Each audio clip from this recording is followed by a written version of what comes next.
Hi, Doyin. How are you? Hi, Christine. How you doing? How you keeping?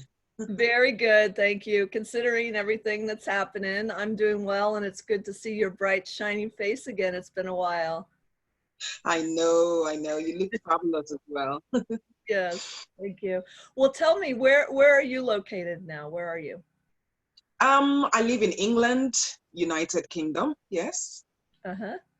And are you in Yes. London? Are you in London proper? Or are you, where exactly are you located? Just about 20, 30 minutes drive outside London. So I'm in one of what we call the home counties, which surround London. So Okay. yeah. Okay. Mhm.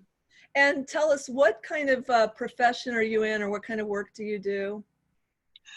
Okay, so I actually do wear many hats. So I run my Mary Kay business. So I sell products and used to do a lot of appointments.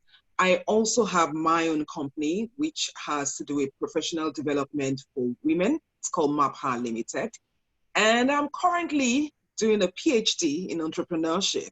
So yeah, You're so very I it, busy. part of my PhD involves lecturing as well. Mhm. Uh-huh. So with all those hats you're wearing, how has the corona pandemic impacted you professionally and with those things that you're doing?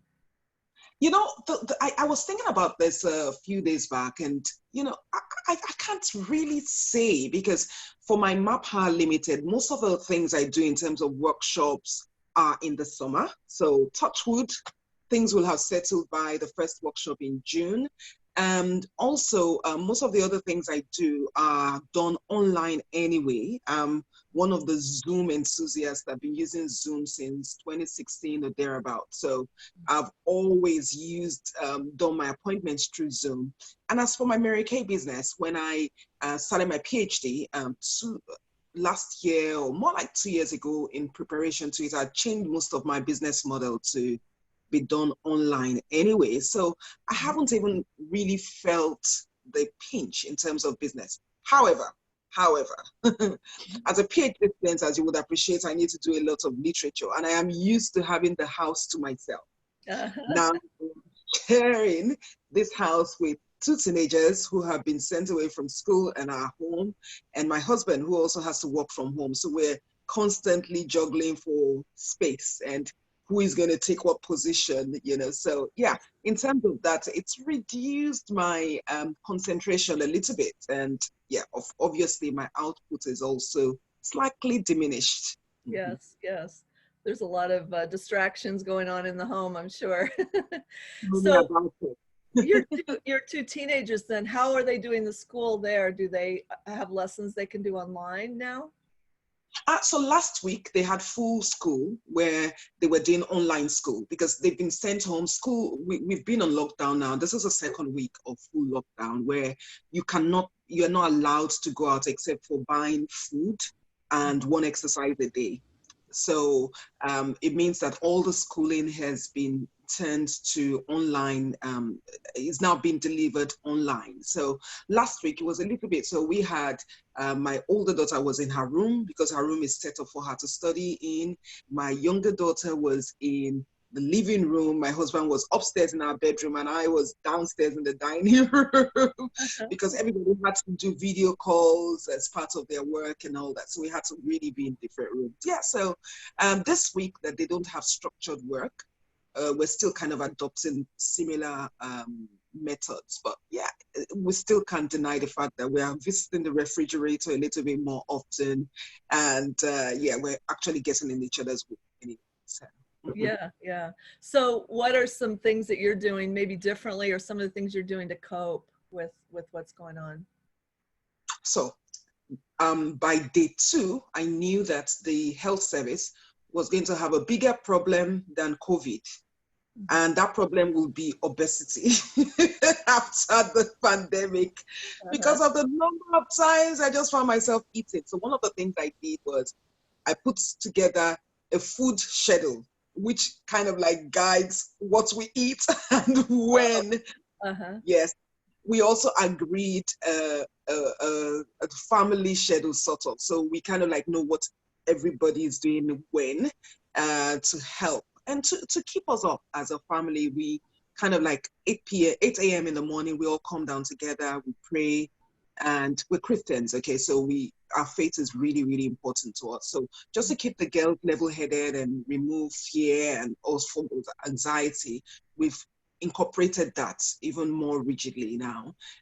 Yeah, so I think pretty much, and then we're going for walks. So I said, oh gosh, we're not all just going to be sedentary, not doing anything. So we're trying to do walks together as a family, exercise, yoga, this sort of thing. So yeah. That's great.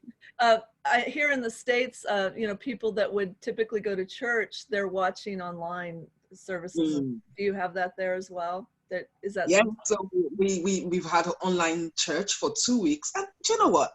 It's really not that bad. Like, because we've tried to make it as interactive as possible. Yes, instead of having I think we used to have about 105 minutes, 1 hour, 45 minutes, and now we have it as just a little over 60 minutes. So it's power-packed and potent, and I've really enjoyed it. I mean, we try to do it together as a family, so we still get up and do all the dance and all the singing and dancing and all of that. Yeah. So I miss everybody, but we've been able to get local groups around about here. We get together on Zoom and just do a checkup call once a week, so we kind of like still see everybody, know what's going on. Yeah, so it's a new normal. To put it. We're so lucky that we have online things now, you know, and you and I have done a little bit of work together, and hopefully some more in the future with work online, you know, so it's a great way to be able to connect. And I was actually thinking of you yesterday. I saw Simon Sinek is starting a book club on Friday. It's going to be live. And you started a book club how long ago? It's been at least a year, right? We started the book club in 2015. Oh, so I just joined like maybe a year ago, but I haven't been as active as I probably should be. But yeah, so I was thinking about you. I thought, wow, Simon has seen what Doyen's doing and how successful it is. So he wants to get in on that too. But I would willingly swap his bank balance for an idea. But that's a great way to connect, and you have it's mostly women that are involved with that, but just talking about books, business, and also self-help, you know, ways to improve ourselves. And I just think that's a great program too, and there's no way that can be impacted really from what's going on now with the internet.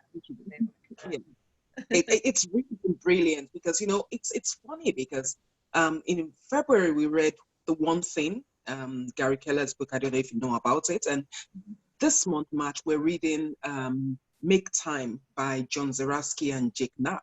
And it's funny because these two books talk about being intentional in the way you use your time. So just don't let it waste, but be intentional. At the same time, don't pile on more, but do more with what you have. So I just feel many of the ladies have just, you know, been connecting with me. They feel so prepared.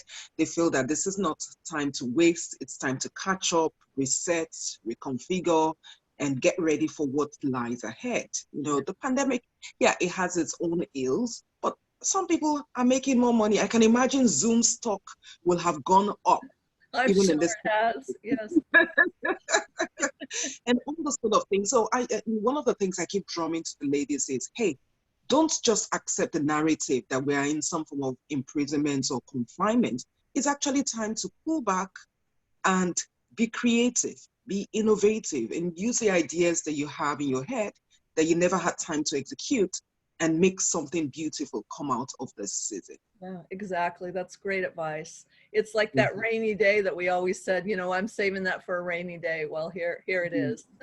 So that's the expression we use here. But Doyin, thank you so much for your time, and I appreciate all your comments, and it's so good to see your lovely face again, and I hope to see you in person before too long.